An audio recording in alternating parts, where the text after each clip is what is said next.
I'm John Distad, and friend and coworker Alan Dipert and I would like to present a talk at OSCON titled Weenie Lisp, REPL-Driven Development for Your Microcontroller. Weenie Lisp is an interpreted Lisp environment for the Arduino. Specifically, it's for the Atmega 328P, but since that's what most Arduino owners have right now, it's a safe claim to make. Weenie Lisp started as a why not, grew into a very interesting and challenging problem, and will hopefully become a new way of thinking about Arduino development. Or at least it could possibly.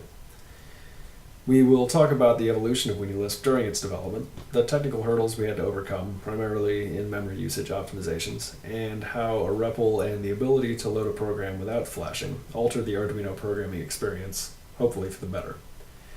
We're also beginning to build a web-based Atmega simulator in Clojure and ClojureScript, but unless a tremendous amount of work happens on it between now and June, our primary focus will be Weenie Lisp.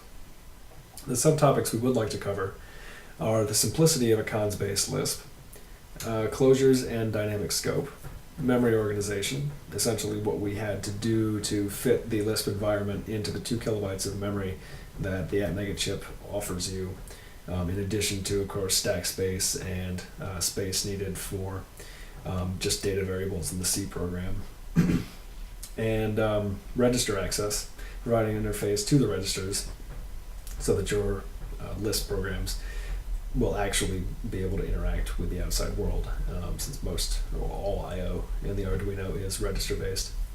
And evaluation, special forms, essentially what the REPL is, how it works, and what makes a Lisp special in terms of the way it's read and evaluated and homoiconicity, things like that. And how you organize lists to create statements that are actually not statements in the sense that you think of them in other languages. Why that's easy and why that makes Lisp an ideal language for an interpreted environment on something as limited as the Arduino. And then what REPL-driven development is and how the ability to write your programs live and piece them together is dramatically different from the current write, compile, flash, and test cycle that you need to go through when you're coding for the Arduino. Of course, there are some simulators out there, but they leave a lot to be desired, so being able to write your code and run it live on the hardware I think, a big step in the right direction.